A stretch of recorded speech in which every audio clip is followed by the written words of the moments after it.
A year ago, I hit rock bottom.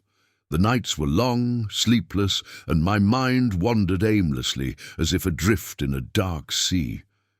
Getting out of bed felt like climbing a mountain every day, with the weight of the world on my shoulders. I felt paralyzed, powerless, as everything around me slowly crumbled. I lost friendships that mattered, let important opportunities slip away, and nearly lost myself. Life had lost its sparkle, its flavor, its color. But today, I am here, stronger, clearer, more whole, and I want to share something powerful with you. In just 100 days, I was able to transform my life. If I could do it, even coming from chaos, even without knowing where to start, you can too. Change doesn't require perfection, just a first step taken with honesty. Can I ask you a sincere question? How is your space right now? Is it clean, a total mess, or perhaps somewhere in between, a mix of order and chaos? In my case, my room was the loudest reflection of my inner self, a true battleground.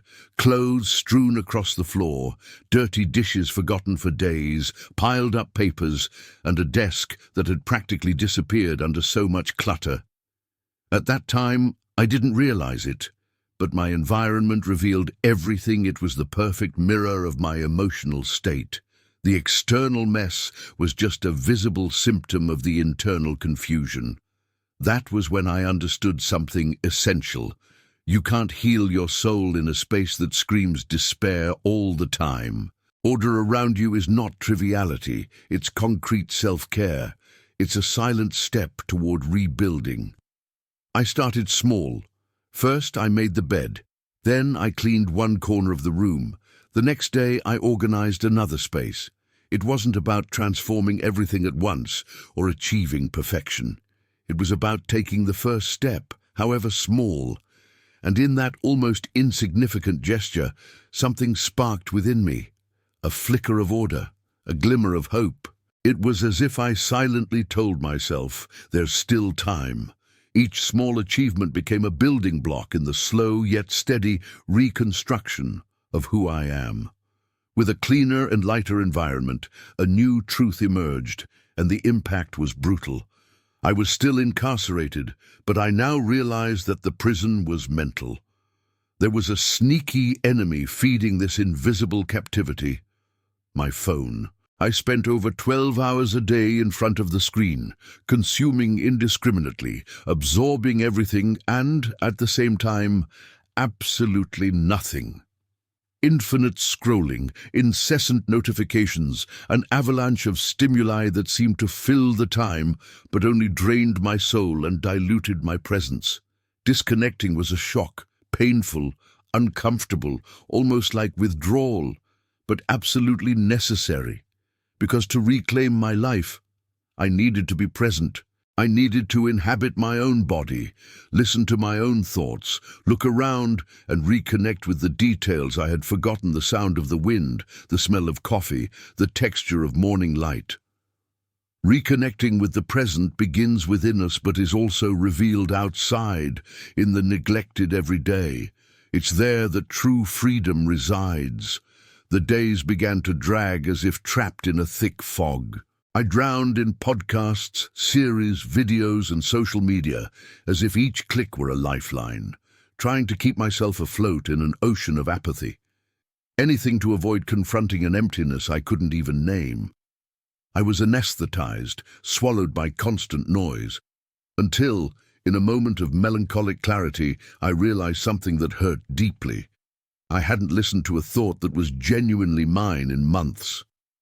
I was so immersed in the voices and ideas of others that I had completely lost the sound of my own inner voice. It was then that I made a simple yet radical decision. No screens in the first hour after waking and the last hour before sleeping. Instead, I would write in a journal, read a few pages of a book, or simply sit in silence, confronting the discomfort of being alone with myself. At first it was strange, even painful. A dense, almost suffocating silence. But over time, that silence ceased to be an enemy and transformed into a sanctuary, a space where my mind could finally breathe and listen to itself. There, in the midst of nothingness, I rediscovered my own thoughts. Timid at first, but genuine. Like someone learning to speak a forgotten language, I slowly began to recognize myself, and then something unexpected happened. With less screen time, I had more energy, more presence. But then the question arose, what to do with it? In the silence once filled with notifications, a new, almost uncomfortable space emerged, and it was in that emptiness that movement entered. I still wasn't ready for the gym, not even close. Running a block still left me breathless, but I could walk, so I started slowly, 10 minutes a day, just me, my sneakers and the pavement, and step by step I began to reconnect, not just with myself, but with life around me. In the first few days, everything felt futile. With each step I asked myself, is this even serving any purpose? There were moments when fatigue shouted louder than any motivation, but in others, that simple walk was the only thing keeping me standing. Gradually, I realized it wasn't about physical conditioning. It was something deeper. It was about presence, about fulfilling a silent promise made to myself.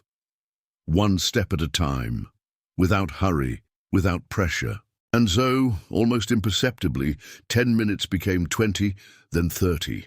The walk became my daily refuge, my sacred moment, a space just for me, where there were no expectations to meet, nor gazes to please, where simply being was enough.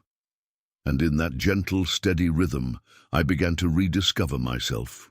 Piece by piece, step by step, I reassembled parts of myself that had been lost in the rush of days, in the hurry to please, in the noise of the world. But something new began to emerge as well. A clear awareness that, even more conscious, I was still spending energy on what harmed me, depleting relationships, comparisons on social media, small habits that quietly drained my spirit. That was when I decided to set boundaries, not as a form of punishment, but as an act of self-respect. I established simple and non-negotiable commitments that connected me to my essence: to drink water mindfully, to move my body consciously, to write down at least one sincere gratitude every day. These little practices, repeated with intention and care, became the foundation of a new version of myself, lighter, more present, more alive, and above all, truer to what really matters. These gestures, although small and almost imperceptible, began to anchor me in a surprisingly deep way. They were like silent whispers of care, discreet reminders that I deserved presence, affection, and dedication, even on the days when my mind insisted otherwise. Gradually celebrating these small victories restored my self-confidence, step by step, like someone lighting a lamp in the darkness, and without immediately realizing it, I began to build a routine, something I had long associated with imprisonment, rigidity, and soulless repetition. For me, routine was everything that prevented me from being free. But over time, I discovered that it could be just the opposite, an invisible foundation, a silent form of self-care that supports me when everything seems to crumble. Today, I understand that a routine, when built with intention and care, is not a prison, it is freedom with roots. It is the firm base upon which I can grow, evolve, and rebuild myself day by day with kindness, consistency, and self-love. Today, I am a much more centered version of myself, more patient, more compassionate, more resilient in the face of challenges that used to paralyze me. I still face tough days, and I know they will continue to exist. But now I carry real tools to deal with them, and above all, a new awareness. I'm no longer lost, I'm under construction, and this journey of reconstruction, even with its pauses, stumbles and pains, has been the most liberating path I have ever walked. Not because it is simple, but because it is real, honest, and profoundly transformative.